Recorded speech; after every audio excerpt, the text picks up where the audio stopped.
Welcome back. 7 Hours in Osan, Part 2. In our earlier issue, we analyzed the four conditions in which the U.S. Army was hampered post World War II and pre Korean War. In this next section, we will look at the issues that complicated the situation once the Korean War began to unfold. I've titled this section, The Enemy Gets a Vote. There's 6 reasons why the U.S. Army had issues initially in Korea. Number 1, the strategic surprise achieved by North Korea. Second, the initial United Nations numerical disadvantage. Third, poor U.S. leadership shortcomings. Next, poor U.S. intelligence. 5, poor joint coordination with the Republic of Korean Army. And finally, deployment challenges made worse by U.S. equipment shortages and shortfalls. First, the North Korean Army came across the 38th parallel in the morning of June 25th in 1950. They didn't come in small numbers. They brought 9 infantry divisions along with them and associated armor brigades. This surprised the Republic of Korea soldiers so significantly that they lost much time. The U.S. response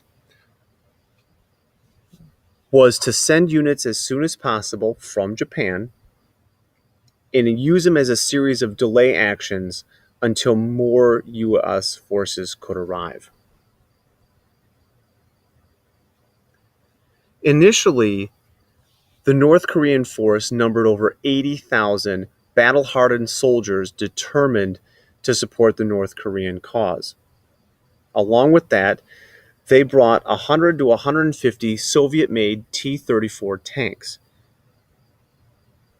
In the vicinity of Osan, where Lieutenant Colonel Smith was ordered to set up his task force, there was approximately 5,000 North Korean soldiers against only 540 U.S. soldiers, infantry, and artillerymen. It's a simple recipe.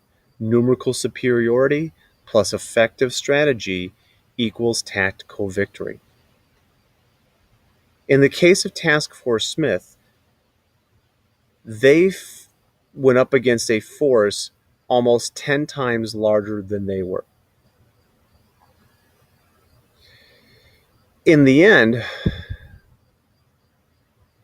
once the North Korean Army realized they had a large numerical superiority, they began to pin down U.S. forces where they were making a stand, send their additional soldiers around the flanks, and attempt to cut off the soldiers from their rear.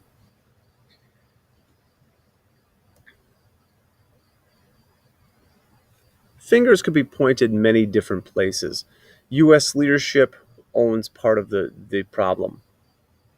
General MacArthur, early in July of 1950, was quoted saying, "Let's show them an arrogant display of American strength."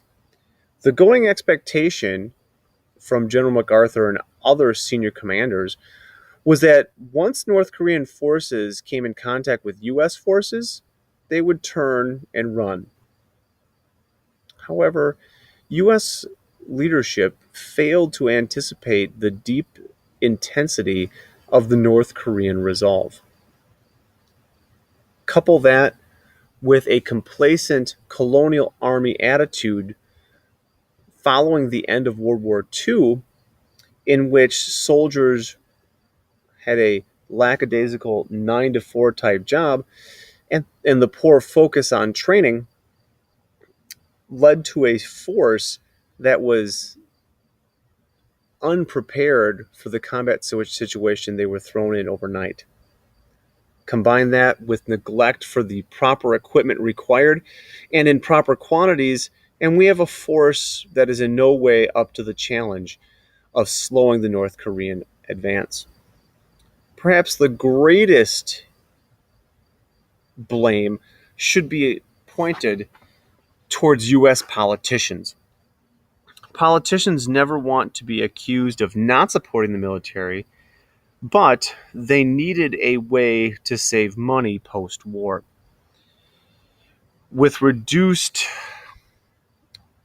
funding, military departments in the Department of Defense are required to reduce spending.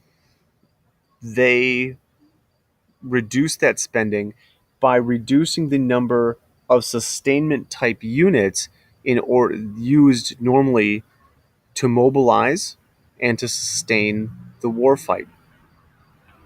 US politicians had depended on the one thing that they had that no one else had: the nuclear atomic bomb. They believed so strongly that the threat of nuclear war would make the need for US ground forces relatively irrelevant.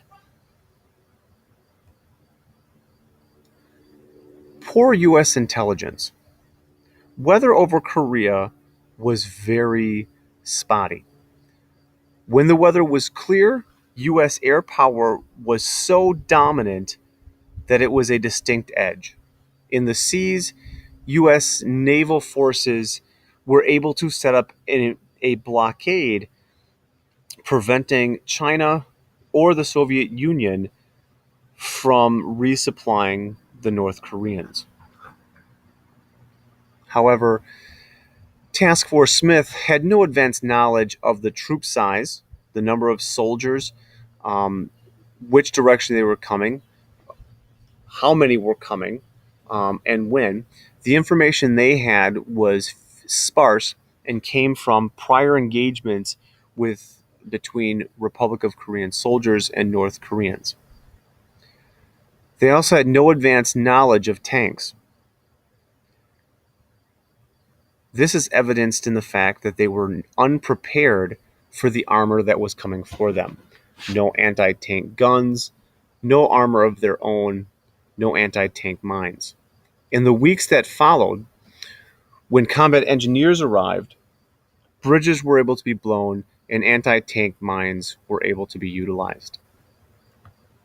Next, poor coordination with the Republic of Korean Army.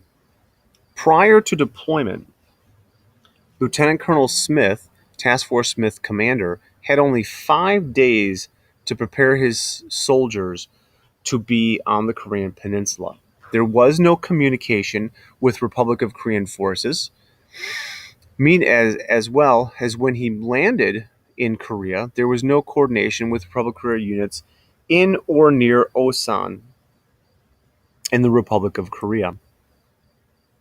Combine that with no coordination for Republic of Korean transportation assets, Lieutenant Colonel Smith ordered his troops to commandeer vehicles that had been abandoned in order to head north. Their short trip to their positions was complicated by Korean citizens and Republic of Korean soldiers who were moving south in large numbers. Finally, the ability to deploy across from Japan was made worse by U.S. equipment shortages. Like all the other divisions in the 8th U.S. Army, the 24th Infantry Division was not prepared to deploy quickly. They were still on occupation duty. Only half the task force could initially move to Korea. The other half had to move by boat. One of the largest complaints or criticisms of the U.S. Army early in the Korean War was the piecemeal movement of units onto the Korean Peninsula. Only 6 C-54 transport planes were available for the movement, which hampered the number of units that could get there quickly. This left no immediate tactical reserve left on hand in order for Lieutenant Colonel Smith to use. This is the end of part 2.